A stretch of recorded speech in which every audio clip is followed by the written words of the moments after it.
Hi everybody, I want to show you now how to intarsia your center stitch. So you'll see here I have my 10 stitches that are knit with this color of yarn that I just showed you how to pick up and knit on your I cord. So now you want to add another yarn. Now in this case I'm using this rather luxe yarn, which is here, and I'm going to be catching that yarn in my left hand just to hold it while I'm working, and then I'm going to insert my needle into my I-cord the same way I did with the yellow and knit.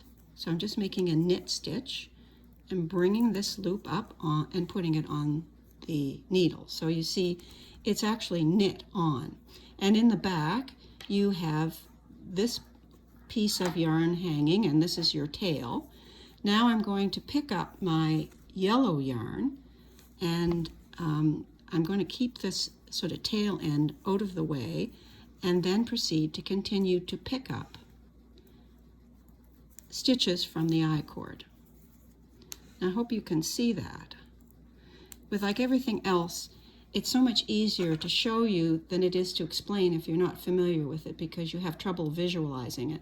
But just see that stitch is actually knit on the needle. It's not floating, it's not doing anything but there on the needle. That when I finish this row and add those stitches and then turn my stitches, I'm going to purl back, because if you remember, you're knitting on the right side and purling on reverse in the triangles. Then when I get to the center stitch, I'm going to take my length, which I've left hanging, and I'm going to knit.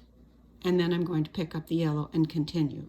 And that's basically how you do intarsia. So I hope that makes it clearer for you and you'll feel confident to go on with this stage.